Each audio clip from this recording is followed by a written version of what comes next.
la vie et la mort. Les hommes aux yeux bleus, les guerriers de ma race, vont s'offrir au baiser du glaive sans cuirasse. Ils marchent dans leur sang généreux et vermeil. Que mes frères sont beaux, quand brille au soleil leurs cheveux teints de pourpre ou leurs crinières blondes. Ils brandissent la pique et font siffler la fronde. J'aime nos chars de guerre et nos coursiers divins, aux poitrails magnifiques, aux coups larges, aux pieds fins. On voit tourbillonner le flot noir de leur queue, au plus dur des combats, parmi les lances bleues. Vainqueurs, nous revenons chargés d'un lourd butin. Puis, après le partage et le bruyant festin, ces hommes, dont mes chants apaisent les colères, écoutent retentir ma harpe aux cordes claires. Car ils aiment la vie en méprisant la mort. Sur eux plane l'épée.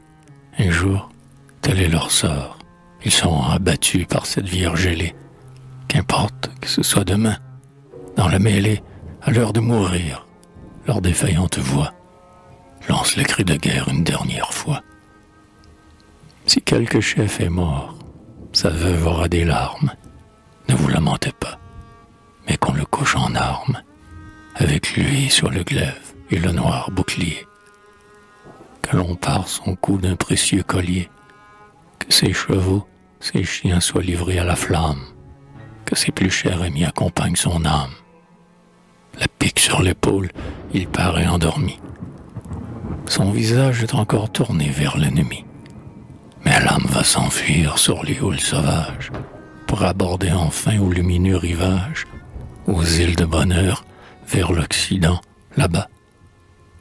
Elle y retrouvera des jeux et des combats, de princières amours, les baisers d'une reine, des manteaux d'écarlate et des lances de frêne, de splendides coursiers plus légers que les vents, des bardes comme moi, des harpistes savants, à dérouler une ample et merveilleuse histoire, des chaudrons pleins de viande et des cornes à boire. Rien ne nous épouvante, et le monde est à nous. Aussitôt qu'amergeant, le barde au blanc genou eut posé son pied droit sur le sol de l'Irlande, dans le vaste univers notre gloire fut grande. Nul pays n'est meilleur, un air suave et frais, des moissons de froment, de puissantes forêts, la mer d'où le soleil éblouissant émerge, un miel d'or parfumé comme un souffle de vierge, de beaux fruits, des étangs poissonnés, mille oiseaux, de délicates fleurs croissant au bord des eaux. Ô peuple sans fierté, sans musique et sans joie, quand les fils de mille se jettent sur leur proie, malheur à vous, la terre appartient aux plus forts. Venus de l'Occident, nous, les fils de la mort, les hommes aux corps sveltes, aux robustes épaules, nous avons inondé la Bretagne et les Gaules, et nous nous répandrons sur l'Orient denté, comme un fleuve de chair, d'acier, d'or, de clarté.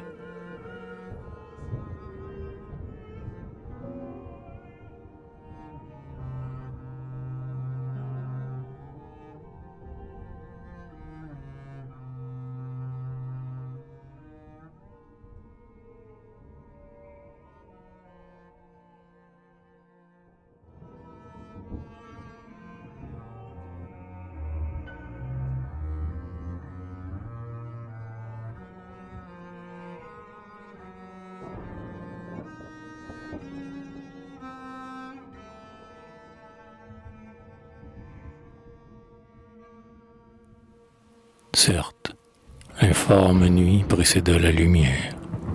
Quelle race, en notre île, a servi la première? Les bêtes, les oiseaux, les hommes sans vigueur? Celle des faux-morés, géants rudes de cœur. Un soir, sortis des flots, du vent et de l'orage, ils entrent dans les reins avec des cris de rage. Tétra, le dur seigneur de la mort, est leur roi. Sa femme au noir plumage et qui répand l'effroi vole, corneille affreuse, au-dessus des épées, cherchant des jeux sans vie et des têtes coupées. par elle que de pleurs, de cris et de sanglots. Ballard semble dormir, un de ses yeux éclos. Mais lorsque tout à coup cet œil se rouvre, il tue. Les hommes vénéraient sa sanglante statue. On dansait alentour, et des milliers de fous s'y brisèrent le front, le nez et les genoux. Les guerriers de Tétra venaient d'obscurs royaumes, l'un n'ayant qu'une main, l'autre qu'un pied, fantômes qui bientôt par la peur furent multipliés, monstres visqueux, serpents à tête de bélier. Ils exigeaient d'un peuple impuissant aux révoltes le lait le plus crémeux et la fleur des récoltes, et de beaux enfants blonds saignaient sur leurs autels. Pourtant, s'ils n'avaient rien à craindre des mortels, ne pouvait-il surgir de mystérieux êtres qui sur le sol d'airain à leur tour fussent maîtres? Les sombres Fomorrhées le soir tenaient conseil, et chaque jour, avant le lever du soleil, l'un d'eux interrogeait, dans l'aurore brumeuse, l'infini de l'espace et la mer écumeuse. L'ennemi ne vint pas de la mer, mais du ciel. Debout sur les remparts, Tétra, le roi cruel, perçut des héros qui cachaient leur visage. Tout encapuchonnés de magiques nuages, sur le souffle du nord ils venaient lentement. Puis tout le ciel brilla comme un pur diamant. Plus un flocon de brume, et, sans impatience, les nobles dieux, les dieux de joie et de science, s'avançaient vers la ville et riaient en chemin. Dagdé menait leur foule, une harpe à la main. Puis venait le champion au visage solaire, Ogmé, beau quand il tue, un héros sans colère. Et Lug, infatigable et subtil ouvrier, forgeron, médecin, barde, et chanson, guerrier, et d'autres aux cheveux bouclés, aux rouges lèvres, plus forts que les géants en figure de chèvre. Magtured, l'avenir n'oubliera point ton nom. Plaine rouge et terrible, où vainquit le dieu bon. Dagdé, qui ranimait les siens dans la tuerie, par les nobles accords de sa harpe fleurie. Il la laissait tomber dans la bataille. Alors, les Fomorrhées joyeux se sentirent plus forts. Dans un de leurs châteaux, la harpe fut captive. Longtemps silencieuse, elle reste attentive et reconnaît enfin la redoutable voix, celui qui la fit tressaillir tant de fois. Viens, ma harpe, Dagdé t'ordonne de paraître. Se détachant du mur à l'appel de son maître, écrasant ses gardiens, prompte comme le feu, elle court se placer entre les mains du dieu.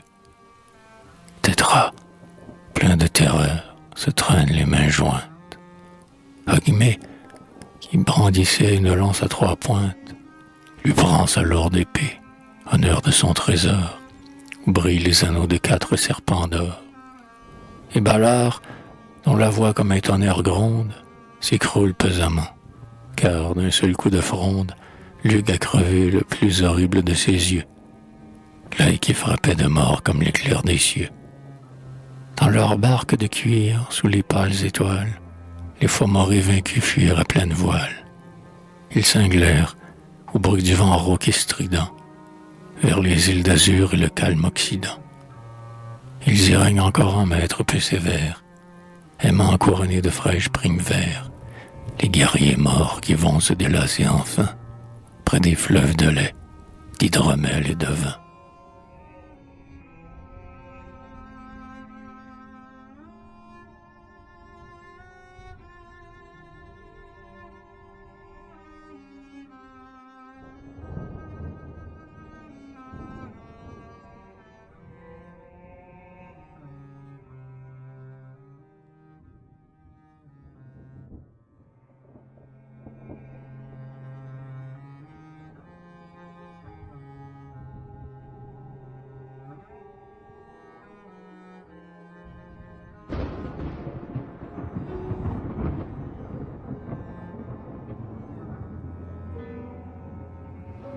Ainsi les dieux restaient dans l'Irlande conquise, pacifiques, chassant ou pêchant leur guise.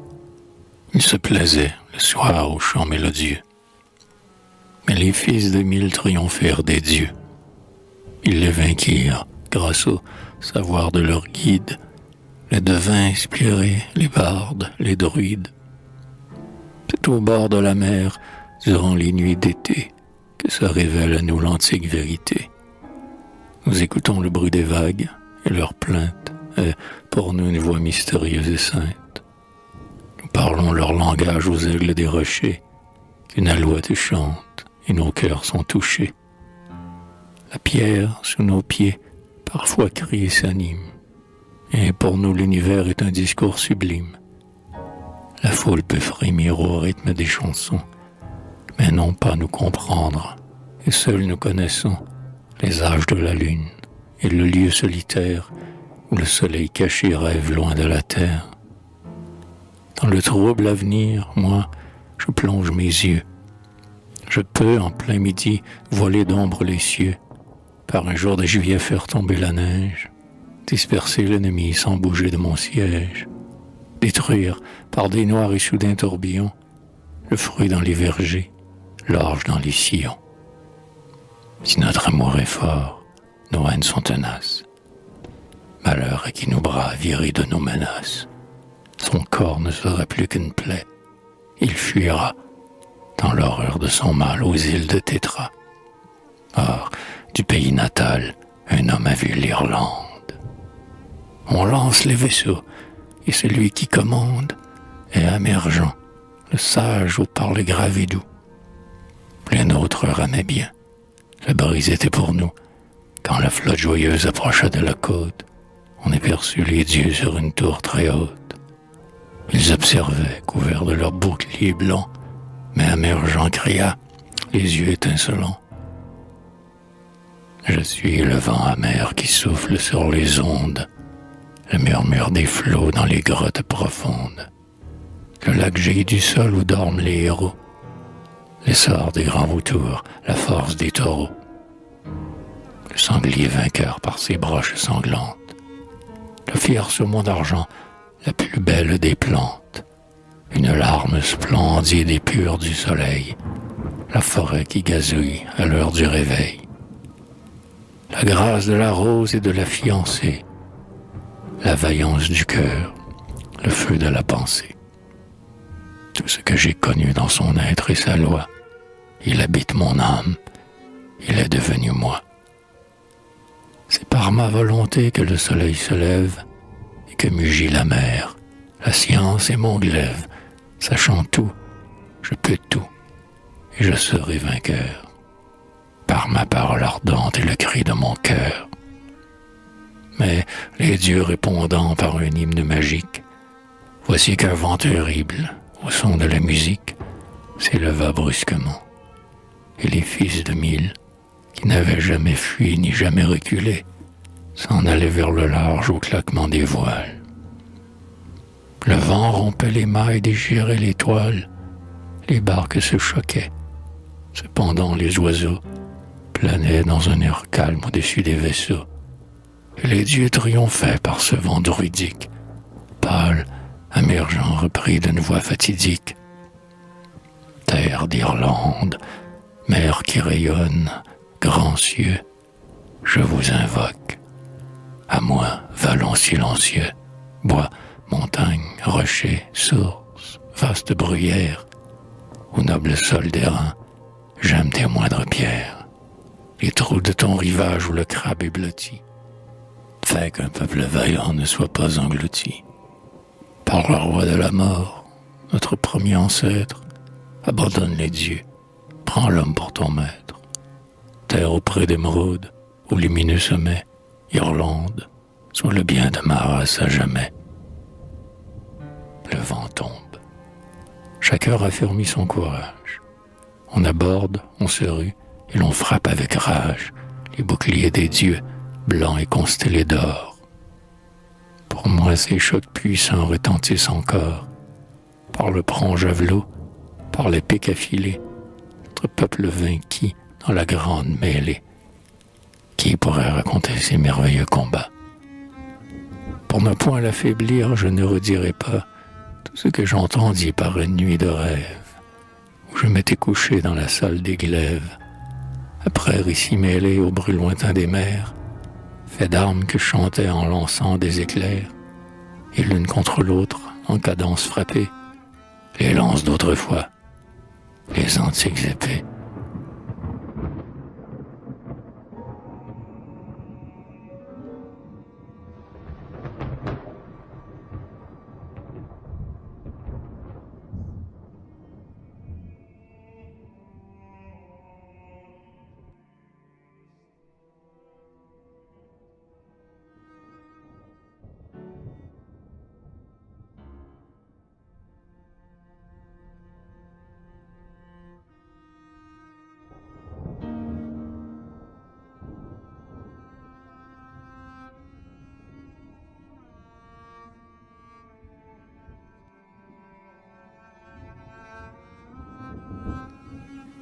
Ce fut par un jour bleu, par un beau 1er mai, où l'air était limpide et le sol parfumé, que dans l'île de miel s'établit notre race.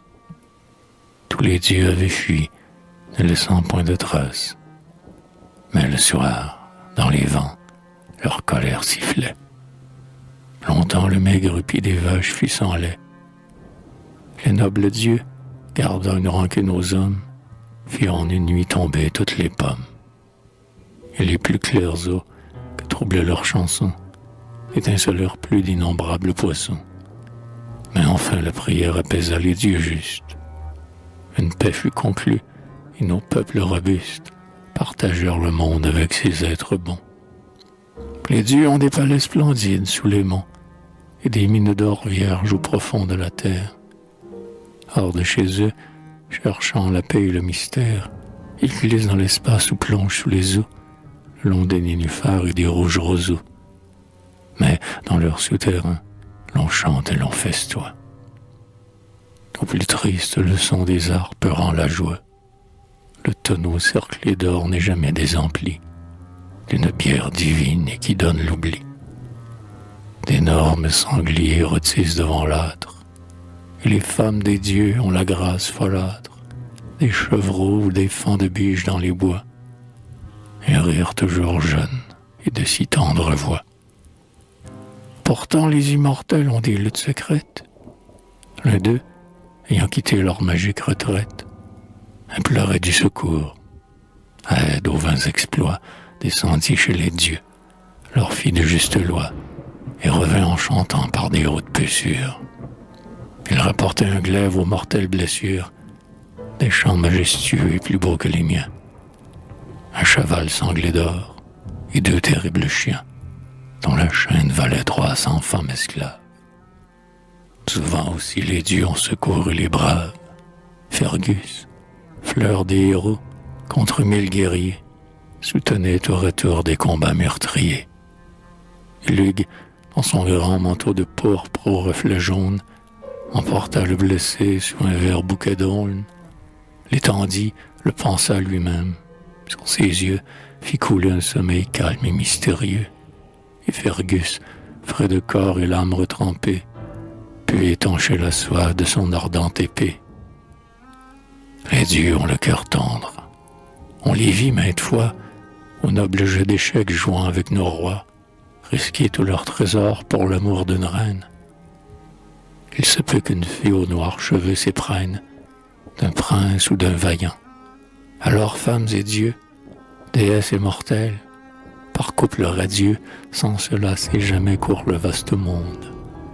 Ces âmes-là s'en vont dans une paix profonde, invisibles pour mieux savourer leur amour, ou changeant, si leur plaît, de forme chaque jour. Et j'en ai vu souvent qui murmuraient entre elles, cygnes au col de neige aux roses tourterelles, oiseaux divins au clair de lune voltigeant, liés par un joug d'or ou des chaînes d'argent.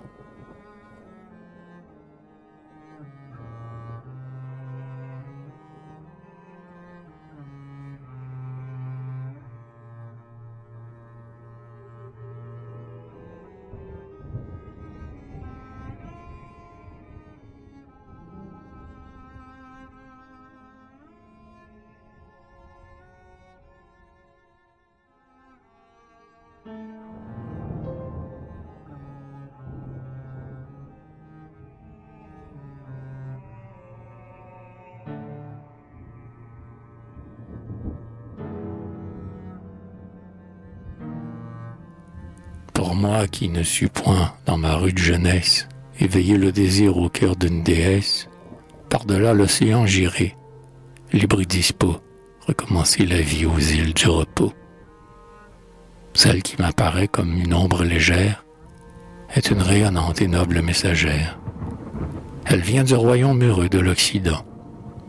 Sans bruit, elle s'approche et dit, me regardant, « Toi que pour le savoir et l'âge l'on révère, quand te lanceras-tu dans ma barque de verre? » Le voyage, d'un seul coup de rame accompli, effaçant sur ton front jusqu'au moindre pli, ranimant tes yeux morts et tes lèvres fanées, te rendra pour jamais la fleur de tes années.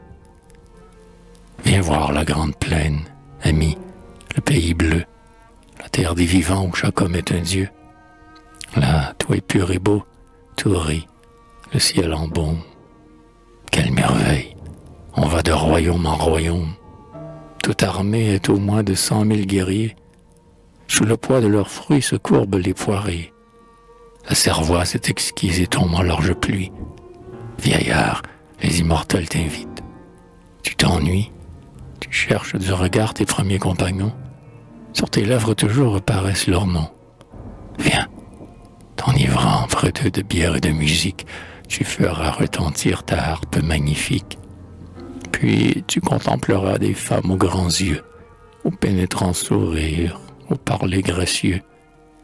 Elles feraient pâlir les reines que tu loues, comme la digitale en fleurs brille leurs joues, et dans leurs fins cheveux, plus dorés que le miel, semblent étinceler tous les saphirs du ciel. Tu verras flamboyer en des chambres fleuries, leurs robes d'écarlate aux riches broderies. Ensemble vous vivrez d'interminables jours, où ne vieillirez point, les siècles seront courts, et vos cœurs goûteront des voluptés tranquilles, l'amour n'étant jamais défendu dans nos îles. J'écoute en souriant ces mots pleins de raison, et je laisse mes yeux se perdre à l'horizon. Mais pourquoi rejeter avant l'heure ma vie? Je suis fameux, plus d'un regarde avec envie ma robe en peau d'oiseau peinte de 3 couleurs.